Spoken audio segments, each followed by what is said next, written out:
प्रिय छात्रों, आज हम मसाई जनजाति के बारे में बात करेंगे। अपन पिछली क्लासों में एस्किमो, बुशमैन और तीसरा पिग्मी जनजाति के बारे में बात कर चुके हैं।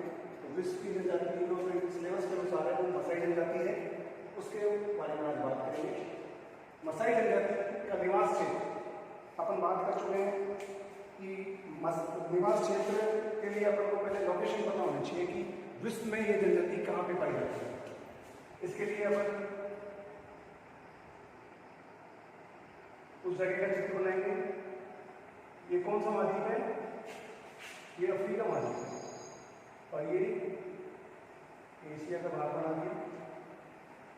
ये अफ्रीका महाद्वीप हो गया, ये एशिया माइनर हो गया। और अभी देखिएगा, इसको बॉक्स में बंद कर दो। ये बॉक्स में बंद। अब इसमें क्या है कि आपको ये जगह ऐसी है जहां पर मसाई जनजाति पाई जाती है। अब ये कौन कौन से क्षेत्र हैं? तो पहले इसकी लोकेशन अपन क्लियर करते हैं कि इसके आसपास के क्षेत्र कौन कौन से। ये देखो, ये है यूरोप, ये यूरोप हो गया, ये भी इस तरीके से। और ये है भूमध्य सागर, ये भूमध्य सागर है। अब इधर की साइड देखेंगे तो ये हो गया पश्चिमी एशिया, पश्चिमी एशिया। और ये है अरब प्रायद्वीप। ये तो आप जानते हैं कि जो तीनों ओर से सागर से घिरा होता है वो प्रायद्वीप होता है। जैसे भारत का प्रायद्वीप है, भारत का प्रायद्वीप। अब ये देखो, ये जो सागर है, अभी अफ्रीका है, अफ्रीका के जो पूरी भाग में हिंद महासागर। अब अफ्रीका के पश्चिमी भाग में देखिए अटलांटिक महासागर और दक्षिण में इसके अफ्रीका के वही इनका मिलन हिंद महासागर और अटलांटिक महासागर का ये हो गया।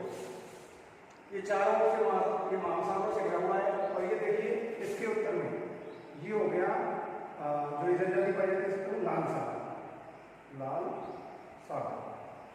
ये जनजाति मसाई जनजाति, इनके देशों के नाम देखिए आप, केन्या,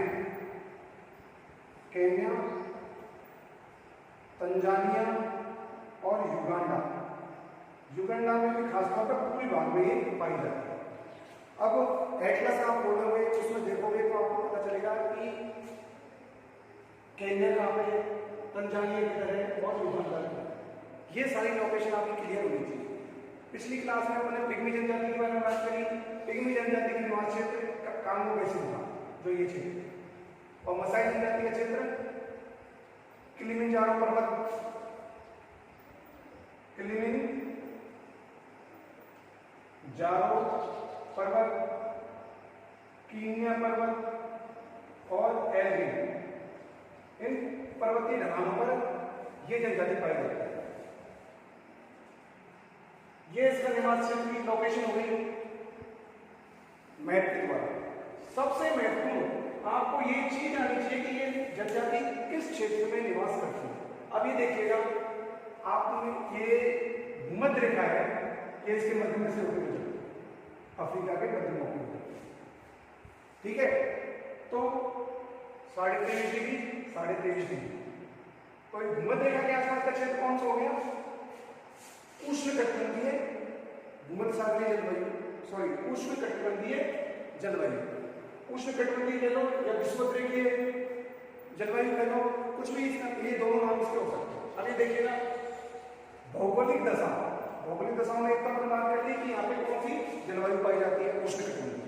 किंतु ये जनजाति उष्णकटिबंधीय क्षेत्रों में ना पाकर उच्च पठारी भागों में पाई जाती है। तो उच्च पठारी भागों में जलवायु उष्णकटिबंधीय जलवायु की अपेक्षा ठंडी होती है, तो वो उपोष्ण जलवायु का क्षेत्र है। तो ये जहां निवास करती है वो क्षेत्र कौन सा हो गया? उपोष्ण जलवायु।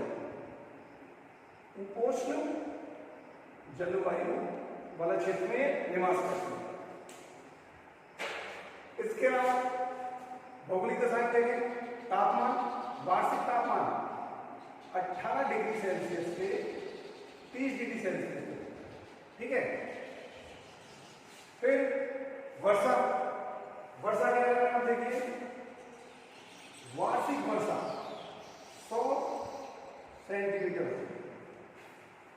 इस क्षेत्र में वार्षिक वर्षा 100 सेंटीमीटर वर्षा होती है।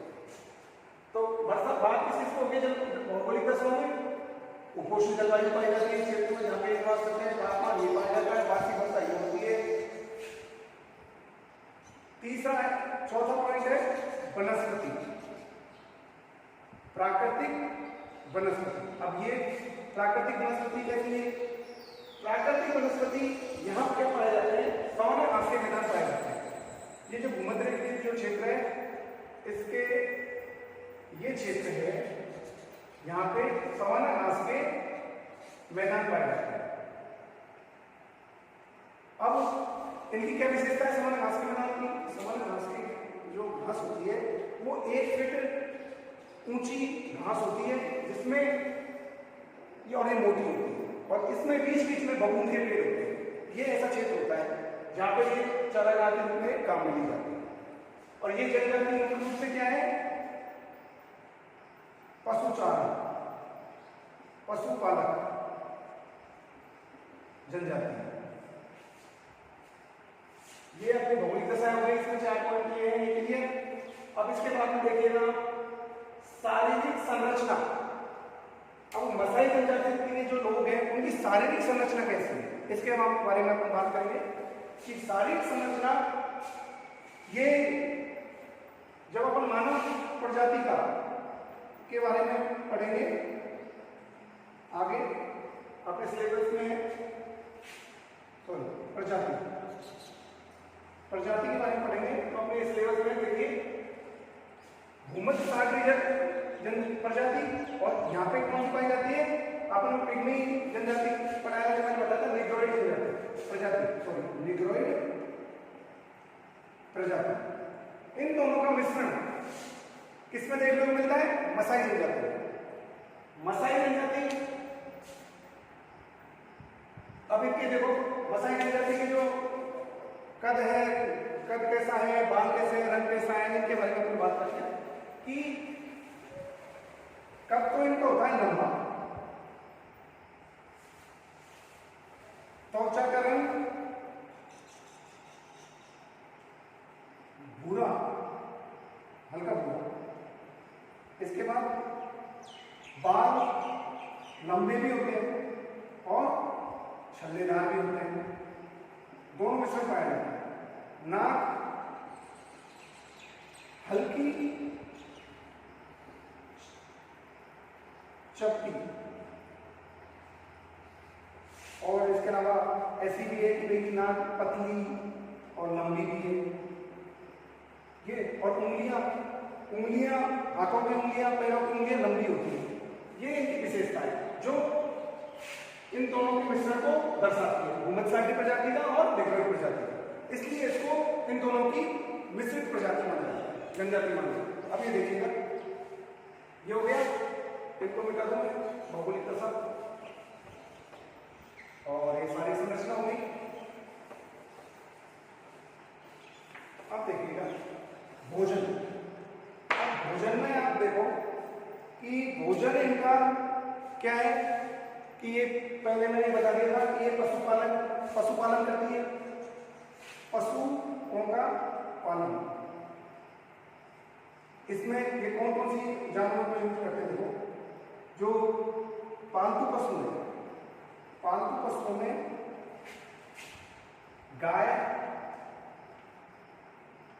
भैंस, बकरी, बैल, भेड़, ये पालतू पशु हैं। और जंगली जानवरों की सुरक्षा के लिए ये कुत्तों को भी पालते हैं, कुत्तों को भी जंगली जानवर की सुरक्षा के लिए पालते हैं। तो इनका ये भोजन भी करते हैं।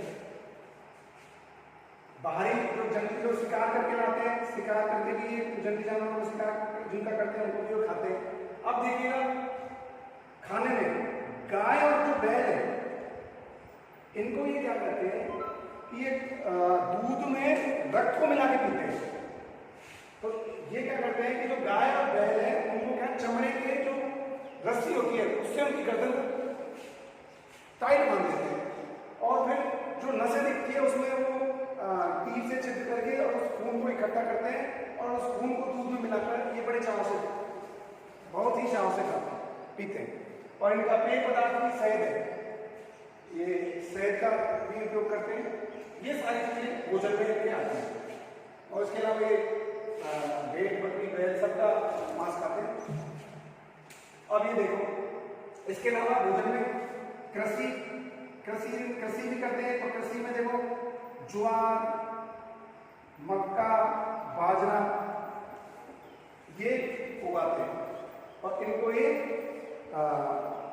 जो अपने पड़ोसी जनजातियां हैं उनसे ये अपना भोजन भी देते हैं। जैसे ये मांस, चमड़े की चीजें उनको रखेंगे, देंगे और उसके बदले में क्या लेंगे, ये शाकाहारी भोजन, खाद्यान्न, ये चीजों का आदान प्रदान करते हैं। ये सारी चीजें होंगी। अब देखिएगा वस्त्र। अब वस्त्र ये कैसे पहनते हैं? वस्त्र में आप देखिए पशुचारण का वापस वही बात आती है कि जिनका मुख्य व्यवसाय पशुपालन है। तो जैसे बकरी की जो चमड़ी होती है, उसको ये स्त्रियां ओढ़नी के रूप में यूज करती है। किसके रूप में यूज करती है? ओढ़नी। उसकी ओढ़नी बनाती है चमड़ी की, बकरी चमड़ी। इसके अलावा पुरुष प्रधान है जिसमें भी योद्धाओं के वस्त्र तैयार किए जाते हैं। वो किससे तैयार किए जाते हैं? बाघ और उसके अलावा जो जंगली जानवर हैं उनका शिकार करके लाते हैं, उनकी चमड़ी से ये वस्त्र बनाते हैं, योद्धाओं के वस्त्र। और स्त्रियां कुछ आभूषण जिसमें ये तारों का एक छल्ला सा बनाती है, जिसका ये पैर में, हाथों में, गले में पहनती है।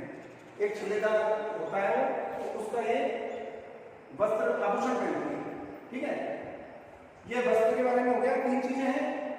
बकरी की चमड़ी से ओढ़नी का ये करती है, इसलिए पहनती है इसको पुरुष योद्धाओं के वस्त्र। बाघ या उनसे संबंधित जो भी जंगली जानवर मिलते हैं उनसे जो चमड़ी मिलती है उनको पहनते हैं। और आभूषण में स्त्रियां कुंडलाकार रूपी एक कड़े में होता है, उसको ये पहनते हैं। अब देखिएगा अपन बात करेंगे आवास में। पहले तो ये है कि जब पशुपालन है, पशुचारण करती है तो ये घुमक्कड़ जनजाति होगी। ठीक है, घुमक्कड़ जनजाति। अब घुमक्कड़ जनजाति है तो आवास स्थायी नहीं है। ठीक है, घुमक्कड़ जनजाति अपना आवास एक स्थान पर, एक जगह रहती है, एक स्थान पर दूसरे स्थान पर लोग जाते हैं। और जो आवास जहाँ पे भी रहते हैं, कुछ दिनों के लिए जहाँ भी रहते हैं, तो ये वो बनाते हैं क्रॉल। जो झोंपड़ियों का एक क्रॉल बनता है, इसको क्रॉल कहते हैं। अब ये क्या होता है, 20 से 50 झोंपड़ियों का एक समूह होता है जो एक ही गोत्र की होती है। क्या होती है? एक ही गोत्र की।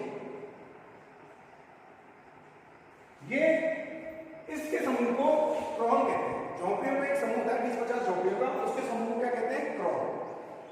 ये आपके ऑब्जेक्टिव में पूछा जा सकता है ऐसे क्वेश्चन, क्रॉल क्या होता है।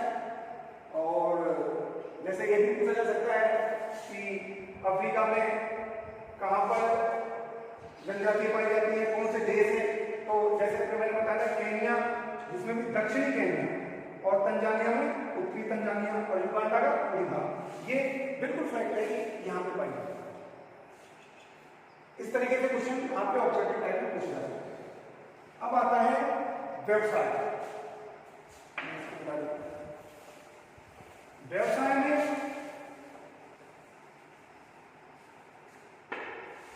स्त्रियां क्या करती है और पुरुष क्या करते हैं, ये दो चीज में बात वही आती है। पशुपालन, तो स्त्रियां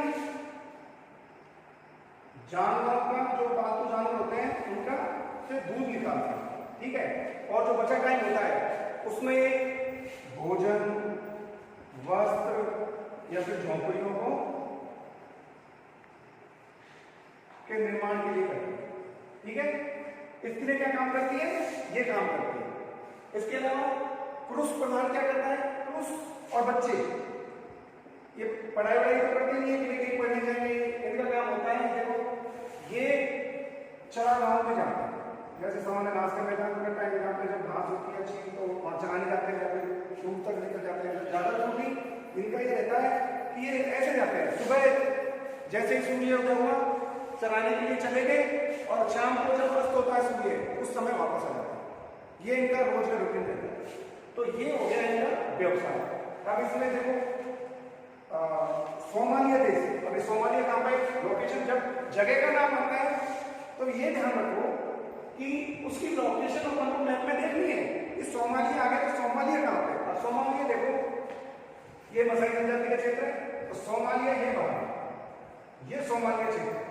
तो यहाँ से क्या आते हैं ऊंट, सोमालिया ऊंट लाए जाते हैं और ये ऊंट क्या काम करते हैं, बोझा ढोने का काम करते हैं और सवारी का काम करते हैं, दो काम करते हैं, ठीक है।